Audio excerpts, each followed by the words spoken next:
अस्सलाम वालेकुम। आज की वीडियो में हम ईसोफेजियल ट्यूमर्स की बात करेंगे, जिसमें हमारे पास दो most important oesophagus related tumours आते हैं। One is your oesophageal adenocarcinoma and the other one is your oesophageal squamous cell carcinoma.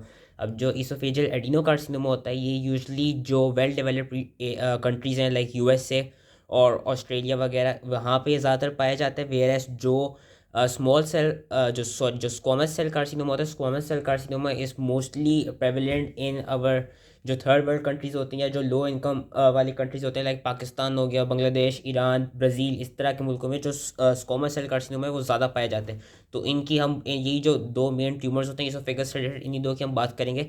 अब जो इसोफेजियल एडिनोकार्सिनोमा है, इसोफेजियल एडिनोकार्सिनोमा का याद रखना है कि it usually occurs due to long standing GERD या due to long standing Barrett oesophagus. हमने पिछली वीडियो में बैरेट इसोफेगस पढ़ लिया था। बैरेट इसोफेगस की ही फर्दर जो कॉम्प्लिकेशन है या जो क्रॉनिक जर्ड है उसकी ही जो फर्दर कॉम्प्लिकेशन है, दैट इज इसोफेजियल एडिनोकार्सिनोमा। किसके increase incidence is due to obesity related gastrooesophageal reflux and associated Barrett oesophagus. और ये भी देखा गया है इसके साथ साथ जो दो और रिस्क फैक्टर्स हैं for oesophageal adenocarcinoma, that is your tobacco use and exposure to radiations. जो कॉकेशियन मेल्स होते हैं और जो कॉकेशियंस होते हैं और मोस्ट कॉमनली जो मेल्स होते हैं, मेल्स में ज़्यादातर इसोफेजियल एडिनोकार्सिनोमा देखा जाता है। और इसकी जो पैथोजेनेसिस है, इसकी पैथोजेनेसिस यही है कि it is due to progression of Barrett oesophagus to adenocarcinoma. इसमें हमको मोस्ट इंपॉर्टेंट जो है वो मैं अभी से बता रहा हूँ, हमको जीन्स के नाम याद रखने होंगे जो कि इसकी पैथोजेनेसिस में इन्वॉल्व होती हैं। कुछ जीन्स का लॉस ऑफ फंक्शन म्यूटेशन हो जाती है, कुछ जीन्स की गेन ऑफ फंक्शन म्यूटेशन हो जाती है। जो गेन ऑफ फंक्शन म्यूटेशन वाली जीन्स होती है, मतलब जिनकी ओवर एम्पलीफिकेशन हो चुकी होती है due to different epigenetic changes like hypermethylation और डिफरेंट साइलेंसिंग। तो एम्पलीफिकेशन वाली जो ऑन्को जीन्स हैं उनके नाम हमें याद रख लेने हैं। वो है हमारे पास different different different oncogenes like EGFR which was epidermal growth factor receptor, ERBB2, MET, cyclin D1, cyclin E genes. ये याद रखना है कि इनकी एम्पलीफिकेशन हो जाती है जो कि फिर बैरेट एसोफेगस की पैथोजेनेसिस की तरफ जाती है। वेयरएस जो इन दो जीन्स की लॉस ऑफ फंक्शन होती है वो इंपॉर्टेंट है। एक है TP53। TP53 तो ऑलमोस्ट हर जगह याद रहता है। TP53 की लॉस ऑफ फंक्शन म्यूटेशन हो जाती है, that is your tumour suppressor gene. साथ में CDKN2A, CDKN2A is very very important. इसका याद रखना है कि CDKN2A और TP53 इन दोनों की लॉस ऑफ फंक्शन म्यूटेशन हो जाती है। इसकी वजह से क्या होता है, TP53 की वजह से तो हमें पता है कि P53 नहीं बनेगी और आगे P53 के फंक्शन नहीं हो पाएंगे। जो CDKN2 है, CDKN2A इज ऑल्सो इंपॉर्टेंट क्योंकि CDKN2A क्या करती है, वो दो ट्यूमर सप्रेसर प्रोटीन्स को इनकोड करती है, P16 को और P19 ARF को। इनको भी इनकोड करती है। और मुझे एक और चीज़ याद है कि CDKN2A के साथ साथ CDKN2C होती थी आई बिलीव, वो P14 को भी इनकोड करती है। और वो भी इसमें नहीं लिखा हुआ, लेकिन वो भी बेसिकली एसोफेजियल एडिनोकार्सिनोमा की पैथोजेनेसिस में इन्वॉल्व होती है। जो P14 है वाली प्रोटीन है, और वो इन्वॉल्व इसलिए होती है क्योंकि जो P16 है, P16 का ये काम होता है, it is a tumour suppressor. ये क्या करती थी, ये जो रेटिनोब्लास्टोमा होता था उसकी जो रेटिनोब्लास्टोमा बेसिकली होता था उसको हाइपरफॉस्फोराइलेटेड स्टेट से बचा के रखती थी, हाइपरफॉस्फोराइलेटेड फॉर्म में रखती थी, ताकि वो रेटिनोब्लास्टोमा आगे फिर हमें पता था अपनी जो हाइपरफॉस्फोराइलेटेड फॉर्म में है तो वो एक्टिवेट नहीं सही से, मतलब बेसिकली ट्यूमर को सप्रेस ही कर रहा होता था। तो P16 का फंक्शन ये होता था कि वो रेटिनोब्लास्टोमा को नॉर्मल लेवल्स में रखती थी, हाइपरफॉस्फोराइलेटेड फॉर्म में रखती थी।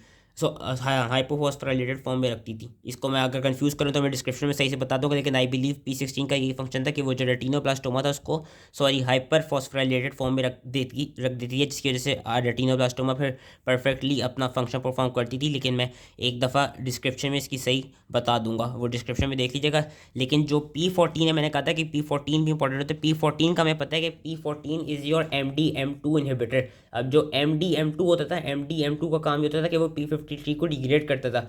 तो MDM2 का जो इनहिबिटर था वो थी P14। जब P14 नहीं होगी तो उसकी वजह से MDM2 की इनहिबिशन नहीं हो पाएगी। जब MDM2 की इनहिबिशन नहीं हो पाएगी तो उसकी वजह से इवेंचुअली क्या होगा, P53 की डिग्रेडेशन हो जाएगी, जो कि अगेन जो इसोफेजियल एडिनोकार्सिनोमा है उसकी पैथोजेनेसिस में इन्वॉल्व होती है। अब इसकी मॉर्फोलॉजी, इस इंपॉर्टेंट मॉर्फोलॉजी का याद रखना है कि जो इसोफेजियल एडिनोकार्सिनोमा होता है वो मोस्ट कॉमनली जो डिस्टल थर्ड होता है इसोफेजिस का, वहाँ पे ज़्यादातर हमको मिलता है। And it also invades the adjacent gastric cardia. और इनिशियली जब ये प्रेजेंट हो करता है इसोफेजियल एडिनोकार्सिनोमा, तो it appears as a flat और raised patches in otherwise intact mucosa. लेकिन इवेंचुअली वो होता क्या है, वो जो रेस्ड पैचेस होते हैं वो आपस में कोलिस कर जाते हैं and they further grow into larger message of 5 centimetre और मोर इन डायमीटर। एंड ये जो ट्यूमर्स होते हैं, जो इसोफेजियल एडिनोकार्सिनोमा हो गया, इस तरह के जो ट्यूमर्स होते हैं, दे मे इन्फिल्ट्रेट डिफ्यूजली या दे अल्सरेट एंड इन्वेड डीपली। ये दो टर्म्स याद रखनी, ये ज़्यादातर हम ट्यूमर्स में देखेंगे कि दे आइदर इन्फिल्ट्रेट डिफ्यूजली और दे अल्सरेट एंड इन्वेड डीपली। अब माइक्रोस्कोपिकली हमें क्या मिलता है, माइक्रोस्कोपिकली हमको म्यूसिन क्या कहते हैं फॉर्म्ड ग्लैंड्स या म्यूसिन फिल्ड ग्लैंड्स मिलते हैं, हमको देखा जाता है जिस तरह ने यहाँ पे दिखाया हुआ भी है कि जो इसोफेजियल एडिनोकार्सिनोमा का ट्यूमर होगा it will produce mucin and फिर form glands which would be basically consisting mucin. और इसकी जो मॉर्फोलॉजी होगी इन ग्लैंड्स की वो इंटेस्टाइनल टाइप की तरह होगी। और जो ये वाले ट्यूमर्स होते हैं इसमें जो एक इंपॉर्टेंट चीज़ याद रखनी है वो याद रखनी है कि जो इसोफेजियल एडिनोकार्सिनोमा का ट्यूमर होता है it is compose of diffusely infiltrative signet ring cells. इसमें सही से नजर नहीं आ रही लेकिन हमको सिग्नेट रिंग सेल्स मिलते हैं इसोफेजियल एडिनोकार्सिनोमा में। और इसके क्लिनिकल फीचर्स क्या होते हैं, देयर इज पेन या there is difficulty in swallowing, there is progressive weight loss, there is haematemesis, there is chest pain and there might be vomiting. 5 year survival rate जब हमें हर ट्यूमर का याद रखना होगा, 5 year survival rate is basically के diagnose होने के बाद आपने कोई भी ट्यूमर डायग्नोस कर लिया, अब 5 साल बाद कितनी परसेंटेज ऑफ पॉपुलेशन एक तरफ से सर्वाइव कर रही होगी, रह रही होगी 5 साल बाद, that is known as 5 year survival. तो इसोफेजियल एडिनोकार्सिनोमा का जो 5 ईयर सर्वाइवल रेट है वो काफ़ी लो है, less than 25% is the 5 year survival rate of oesophageal adenocarcinoma. क्योंकि यूजली जब ये हम इसको डायग्नोस कर लेते हैं उस वक्त तक जो ट्यूमर होता है वो सब म्यूकोजल लिम्फेटिक वेसल्स तक स्प्रेड कर चुका होता है। कि लेस देन 25% का मतलब यही है कि अगर 100 बंदों को अभी इसोफेजियल एडिनोकार्सिनोमा डायग्नोस हुआ तो 5 साल बाद उन 100 में से मुश्किल से क्या कहते हैं 25 से कम ही उनमें ज़िंदा रह रहे होंगे, बाकी सब ऊपर चले गए होंगे। So that was all related to oesophageal adenocarcinoma. अब हम आ जाते हैं oesophageal squamous cell carcinoma. Oesophageal squamous cell carcinoma का याद रखना है कि ये मेल्स को टिपिकली अफेक्ट करता है और यूजली ओल्डर मेल्स जो कि 6th या 7th डेकेड ऑफ लाइफ में उनको ज़्यादातर होता है। इसमें दो इन्होंने बहुत सी रिस्क फैक्टर्स दिए हैं जिनको हमने याद रखने होंगे, लेकिन इसमें मोस्ट इंपॉर्टेंट जो पाकिस्तान के लिहाज से याद रखना है वही याद रखना है कि जो इसका रिस्क फैक्टर है that is your frequent consumption of very hot beverages या frequent consumption of very spicy foods, very smoky foods और very hot foods। हमारे यहाँ स्पेशली कराची में गरम गरम ये कहते हैं खाने और ज़्यादा स्पाइसी खाने शौक से खाए जाते हैं। उसके अलावा हमारे मुल्क में भी ऑल नो हम क्योंकि चाय के काफ़ी शौकीन होते हैं, जो लोग गरम चाय बहुत शौक से पीते हैं उनमें ज़्यादातर ये चांस है कि उनको आगे जाके अगर वो सही से ख्याल ना रखें बहुत ज़्यादा गरम चाय पीते रहें तो उनको स्क्वामस सेल कार्सिनोमा हो सकता है। और ये ज़्यादातर पाकिस्तान में और जो लो इनकम कंट्रीज़ हैं उनमें होता है, क्योंकि जो इसका ऑनसेट है दैट इज़ इंसीडियस, यानी इसका ऑनसेट काफ़ी स्लो होता है। सो इट टेक्स टाइम, क्योंकि मैंने ये कहा कि जो मेल्स में भी डेवलप होता है वो यूजली 6th या 7th डेकेड ऑफ लाइफ पे जाकर डेवलप होता है। तो इसका जो मोस्ट इंपॉर्टेंट रिस्क फैक्टर है वो याद रखना है कि due to frequent consumption of very hot beverages या due to frequent consumption of very hot foods या स्पाइसी फूड या स्मोकी फूड्स, एंड उसके अलावा alcohol, tobacco use, poverty, caustic oesophageal injury, achalasia, Plummer Vinson syndrome and diets which are deficient in fruits और vegetables, ये भी सारे risk factors होते हैं जिसकी वजह से इसोफेजियल स्क्वामस सेल कार्सिनोमा हो सकता है। इसकी पैथोजेनेसिस क्या है, इसकी पैथोजेनेसिस यही है कि एक तो न्यूट्रिशनल डिफिशेंसीज और साथ में कुछ ऐसे कार्सिनोजेंस देखे जाते हैं जो कि एसोफेजियल स्क्वामस सेल कार्सिनोमा करा सकते हैं, जिसमें हमारे पास एग्जांपल आ जाती है पॉलीसाइक्लिक हाइड्रोकार्बन्स की, नाइट्रोसोमाइंस की और कुछ फंगस कंटेमिनेटेड फूड्स की। उनमें भी कुछ डिफरेंट म्यूटाजेनिक कंपाउंड्स होते हैं जो कि एसोफेजियल स्क्वामस सेल कार्सिनोमा करा सकते हैं। एंड ये भी देखा गया टू सम एक्सटेंट जो ह्यूमन पेपिलोमा वायरस है that can also contribute to oesophageal squamous cell carcinoma. High risk नहीं है, लो रिस्क है, लेकिन it can also contribute to oesophageal squamous cell carcinoma. इसकी जो पैथोजेनेसिस है, इसकी पैथोजेनेसिस आसान है। इसकी पैथोजेनेसिस में हमने ये याद रखना है कि इसमें एक ट्रांसक्रिप्शन फैक्टर जीन होती है नोन एज SOX2, इसकी एम्प्लीफिकेशन हो जाती है। SOX2 का काम क्या होता है, SOX2 is basically involve in stem cell self renewal. तो जब इसकी एम्प्लीफिकेशन हो जाएगी उस वजह से स्टेम सेल की ज़्यादा सेल्फ सफिशेंसी बढ़ जाएगी, जिसकी वजह से हमको जो कैंसर होता है, जो ट्यूमर होता है, उसकी वही फर्दर जो सेल्फ रिजनरेटिंग प्रॉपर्टीज़ हैं वो फर्दर बढ़ जाएंगी। साथ में there would be over expression of cell cycle regulators like cyclin D1। There is also loss of function mutation in again TP53। CDH1 याद रखनी, CDH1 इन कोड्स फॉर ई कैडहेरिन। ई कैडहेरिन का हमें पता है कि ये एपिथेलियल सेल्स को आपस में कंबाइन करके रखती है और साथ में नॉच 1 की भी क्या हो जाती है, लॉस ऑफ फंक्शन म्यूटेशन हो जाती है। ये जीन्स के नाम हमने याद रखने हैं, एटलीस्ट 2 के तो नाम याद रखने ही होंगे। अब डिफरेंशिएटिंग पॉइंट्स क्या हैं, स्क्वामस सेल कार्सिनोमा में और एडिनो कार्सिनोमा में, कि एडिनो कार्सिनोमा मैंने देखा था डिस्टल थर्ड में होता है, जो स्क्वामस सेल कार्सिनोमा होता है, squamous cell carcinoma usually middle third या प्रॉक्सिमल थर्ड पे होता है, and it begins as an in situ lesion which is termed as squamous dysplasia.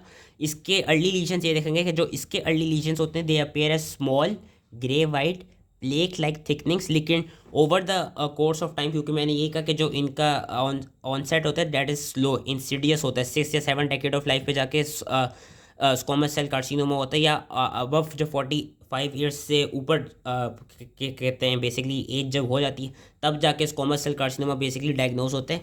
तो over the month of time या over the period of time होता है क्या है कि वो जो small grey white plaque like thickenings होती हैं they grow into tumour masses and they may be polypoid and they may be exophytic and they protrude into and obstruct, यानी इसोफेजस के अंदर को दे प्रोट्रूड करते हैं and they obstruct the lumen. इसमें obstruction most important चीज़ मिल रही होगी। साथ में कुछ ट्यूमर्स का ये भी होगा कि जो स्क्वामस सेल कार्सिनोमा वाले ट्यूमर्स हैं they may be ulcerating and invading deeply, और they might be infiltrating diffusely and spreading to different क्या कहते हैं, and they are spreading within the oesophageal wall and causing thickening rigidity and luminal narrowing, के वही जो इसोफेजस का lumen होता है उसकी ऑब्स्ट्रक्शन, उसकी नैरोइंग हो जाती है। And the tumours they may also invade the surrounding structures including the respiratory tree, the aorta और द मीडियास्टिनम एंड पेरिकार्डियम। इसमें जो जितने भी स्क्वामस सेल कार्सिनोमास होते हैं they are usually moderated to well differentiated. इसमें हमको ये याद रखना है कि due to rich lymphatic network of the oesophagus होता क्या है कि it promotes metastasis as well as circumferential and longitudinal spread, क्योंकि हमने पढ़ी थी, अगर हमको एनाटॉमी में याद हो कि इसोफेगस के आसपास काफ़ी सारे वो होते हैं लिम्फ नोड्स होते हैं। अब होता क्या इसमें जो मेन चीज़ हमने याद रखनी है कि अगर तो अपर थर्ड के लेवल पे कैंसर होगा, अगर तो अपर थर्ड के लेवल पे स्क्वामस सेल कार्सिनोमा होगा या कोई भी स्क्वामस सेल नहीं, अगर लेट्स सपोज एडिनो कार्सिनोमा भी हो गया, तो जो स्प्रेड होगा उस ट्यूमर का दैट वुड बी नियर या that would be into cervical lymph node. Cervical lymph nodes हमको इनलार्ज मिलेंगे। अगर तो मिडिल थर्ड के लेवल पे कोई कैंसर हुआ है तो हमको मीडियास्टिनल, पैराट्रेकियल और ट्रैकियोब्रोंकियल नोड्स अफेक्टेड मिलेंगे, और अगर लोअर थर्ड पे कोई ट्यूमर है तो हमको गैस्ट्रिक और सीलियक नोड्स की इन्वॉल्वमेंट मिलेगी, उनकी इनलार्जमेंट मिलेगी। क्लिनिकल फीचर्स इसके क्या हैं कि वही मैंने बताया कि इसका जो ऑनसेट है दैट इज़ इंसिडियस यानी इट इज़ स्लो।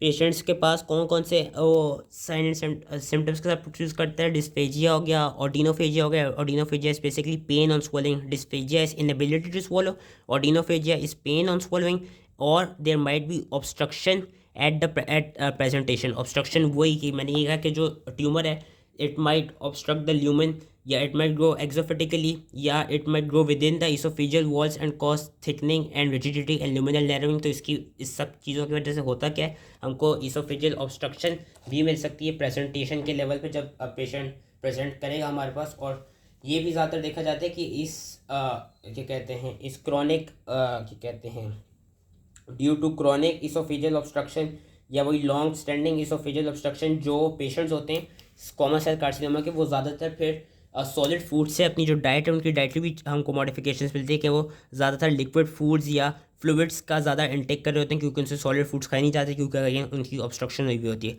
और कौन कौन से हमें उसमें क्लिनिकल फीचर्स मिलते हैं, इसमें वेट लॉस मिलता है, haemorrhage, sepsis, tumour ulceration and sometimes symptoms of iron deficiency भी प्रेजेंट होते हैं। इसका जो 5 ईयर सर्वाइवल रेट जो है वो याद रखने वो काफ़ी अच्छा है compare to oesophageal adenocarcinoma. Oesophageal squamous cell carcinoma का 5 year survival rate is 75%। Even तो उसमें आगे ये भी लिखा हुआ है in individuals with superficial lesions, लेकिन इसका याद रखना है कि जो स्क्वामस सेल कार्सिनोमा का जो होता है survival rate that is better than adenocarcinoma का सर्वाइवल रेट। एडिनोकार्सिनोमा का था less than 25% and squamous cell carcinoma का है 75%। So that was all related to this oesophageal tumours. I hope इसी समझ में आ गया। मैं इसका कंफर्म करके डिस्क्रिप्शन में कहाँ गया डाल दूंगा कि जो वो है आपकी P16 जो वो अभी भी कंफ्यूज हो रहा है, आई डोंट नो अगर वो हाइपरफॉस्फोराइलेट करी थी या हाइपोफॉस्फोराइलेट करी थी, लेकिन मैं अभी डिस्क्रिप्शन में डाल दूंगा। So that project I hope easily समझ में आ गया एंड थैंक यू।